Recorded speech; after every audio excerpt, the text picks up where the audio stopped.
Hi, welcome back to my channel. Eternal Tam Nation here. Happy to have you back. So here we are building our train, and while I share that with you here in the background, I just thought I'd give you some of my thoughts and first impressions on heat death. So basically, heat death survival train is exactly what it says. You are surviving on a star that is threatened by environmental storms and as well as drones.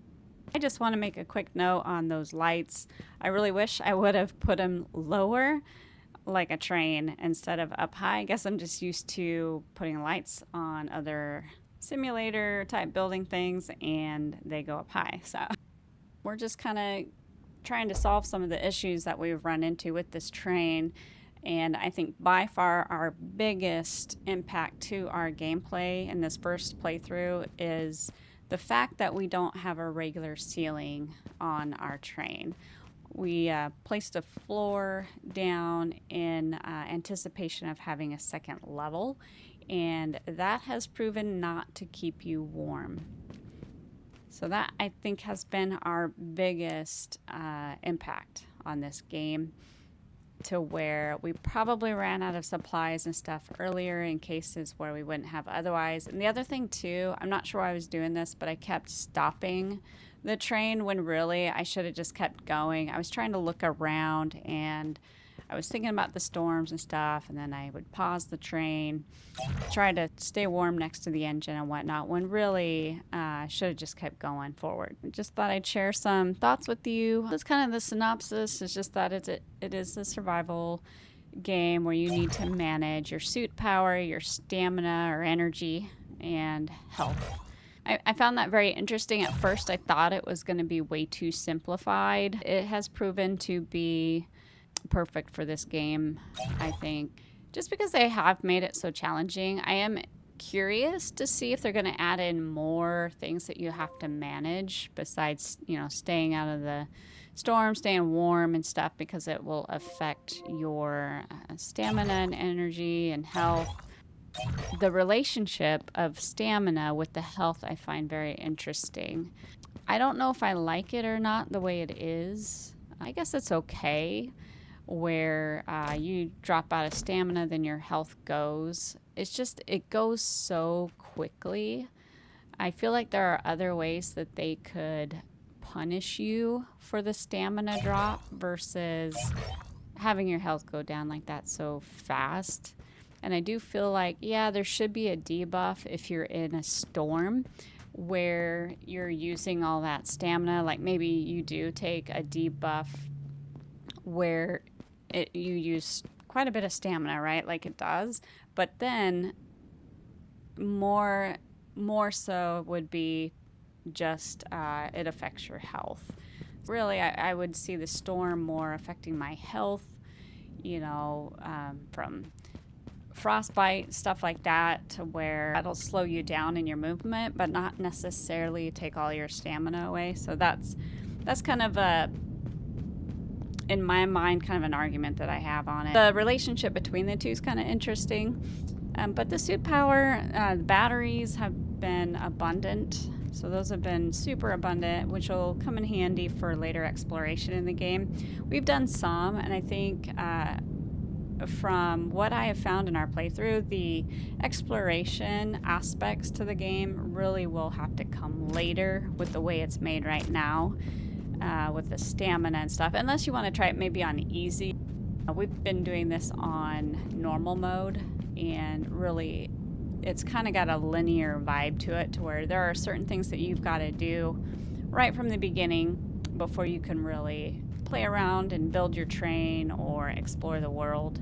The way they have the tracks, you can go back and forth, so I guess maybe that's part of the progression of the game is, yeah, you're going to go back and explore these other areas that you didn't get to do before. As soon as you become more sustainable on your train with your health and your stamina, energy drinks and canned soup and all of that, with, planting seeds in your biogens and stuff like that, that's about when you would be able to really take more time and invest in your train more and in your exploration. I really wanted to kind of get an idea of what was in the game, and I knew that was going to be a problem. Honestly, later in the prologue, you basically know, okay, well, I need to do these things because energy drink is going to be more limited. So as far as like building and crafting, the menus are super simple, easy to use, very friendly. I like them quite a bit. There's one thing that I would like to see happen is in our inventory, when you're putting stuff into storage or taking them out of storage, it would be nice to have an option on a single item to store all or take all for a single item, rather than having to take everything out of the box or put everything from your inventory in the box, like a store all or take all. So those are great, but it would be nice to have the single item option as well. Variety, it is early access. I feel like the game is definitely lacking in module and crafting variety. Even materials, you know, they say smart material, just material. I'd love to see things kind of get a little bit more intricate and just see some more variability as the game continues development. But I think it fits for what is there right now. The mechanics for building, as you've probably been able to see in here, and with some of the other building and modules that we've done with crafting, is they've got a snap to function, which actually works pretty well. I do like it since you have kind of a narrower area to build in, so the snap to function actually works really well. It can be a little janky at times, mostly just being able to see where it's lining up at. And you can't really do it very well from outside of the train. So it's a little bit of a challenge, just the fact that you've got a narrow surface area to work with. Otherwise, yeah, it works really well. The chests, I have a beef with the chests for our storage, just because from what I can tell, there's not going to be larger chests. And so you have to build earlier on, and you don't really have a good amount of time to be able to build early on without wasting a lot of your energy drinks and stuff, and then it really sets you up for a hard time later, which is something that we have also experienced in this game. And you'll see I have to use, I'm not sure if you can see all of it in this video, but I had to use quite a bit of our energy material to be able to build this train. But I really wanted to take a look at it. Exploration, I would just say from learning with our first playthrough and what I mentioned at the beginning, exploration really is probably something you have to do more later on. That's kind of my thoughts there. For me, for now, it seems like it's something you do a little bit later in the game after you get kind of more self-sufficient, self-sustained. There are different game difficulty options. There's not a lot of play customization or gameplay customization at this moment. But again, the devs are still super involved and working hard at continuing to build the game. I can see that changing in the future possibly. The one thing I changed for gameplay on this one is the camera shake. I don't like that very much, so I did take that off.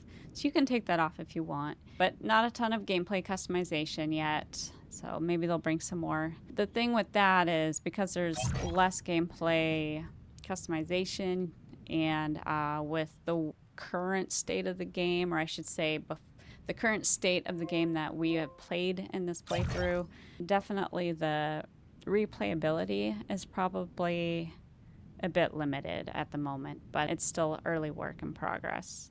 It has a very linear feel to the story progression and movement of the train. So you have to unlock your stickers and things as you go, your modules, you've got to unlock them.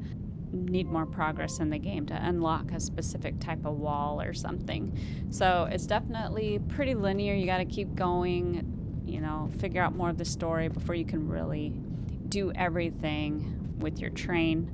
In a way, linear can be good, and sometimes it can hinder you a lot, depending on what kind of game you want to play, you know, or how you want to play the game.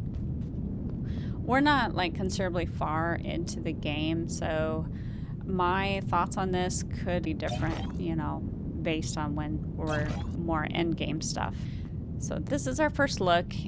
Chapter 1-11, I think it's supposed to be like chapter 1, like sub 2 almost, not chapter 111, but I'm not positive on that, but I think it's chapter 1, like section 2 basically. Anyway, that going from the prologue to the chapter 1-11, there was a big change in difficulty. We're playing on normal, so the way it was meant to play. And wow, the prologue really holds your hand. Like, it's a good introduction to the game. It does show you how to do some things, and the way it moves you forward, it's like it wants you to really unlock things in a certain way. However, what I have found with this playthrough, there are some things that we probably should have almost unlocked first, but the prologue didn't really give you that feel that you should maybe do something different. It is a good introduction. I do feel like it accomplishes what it set out to do, to show you the mechanics and what you can do and start the story. So I thought that was good in that way, just that it really held your hand a lot. So when you go to chapter 1-11, it's a big survival shock, pretty much. So I felt like maybe it would be a little better to have a little bit in between progression there as far as weather difficulty and survival in that way. Maybe it isn't as harsh of a change as it was for my playthrough, because we didn't have a ceiling. So just keep that in mind when you're doing your own. Just give yourself a full roof, and then later you can move it. And that's one thing I found in here. Like, I did get rid of like some of the flooring or a couple of walls and didn't think to just move it. So I lost material on that rather than just moving it and then putting it back where I want it. So that probably would have been better. I did kind of finally start doing that more towards the end of this build. So yeah, you don't have to scrap everything. You can just move it out of your way and then move it where you want it and reuse it. So it's kind of handy because then you don't lose any material that way or power. Pretty happy with this train. I really wanted to get above so we could see a little bit better. Kind of have it all windows, so that was handy. I love the sounds and the graphics of this game. It's absolutely beautiful. You can tell that they really care about the game. It is very, very fun. There's something about it just makes you want to play it more. Because it is early access, there are things that could definitely be added to it, which they did just add a whole bunch of features and stuff. So I'm looking forward to talking with you about that here at the end of the video. So the challenge was definitely real. Watching that last video, you know, with the death loops and whatnot, it's hard. I took extra time like building this train. I do use up more energy that way because I really wanted to get a feel for it and make somewhat of a cool looking base with what we had available. A little less hand holding at the beginning might be better. But yeah, I just thought the gap between the prologue and chapter 1-11 was a bit large. My concern for the linear playthrough, you definitely have your have to do. So with the current state that we're playing in, I guess I mentioned it a little bit. It's just, I think the playthrough options or being able to play it more than a couple of times is super limited. You're not going to just get a ton of replay through on it. Momentarily, anyway. I would suggest, if you really want to just try to get a feel for the things that you can do with your base, you know, if you want to do more building and crafting versus the survival stuff and challenges, maybe try it on easy mode. That's something we could have definitely done just to goof off a little bit more, do a little bit more exploration at the beginning without having to feel a lot of the punishment from doing it.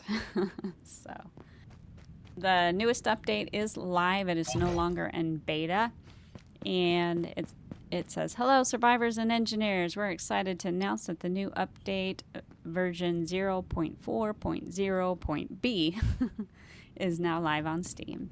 And that was posted June 23rd. Some of the stuff they did looks really, really good. I'll try to share their release video for this version at the bottom here. They added in a chapter 2. It says, the first island from chapter 2 has been added to the game. Explore the frozen world of heat death even further. So they did change the brand new journal system, so which replaced the data logs that we've been working through with our stories. You know, it saves their little comments and little notes in there, and same for our passwords and whatnot for different rooms. So that is no longer the case. They have a new journal system.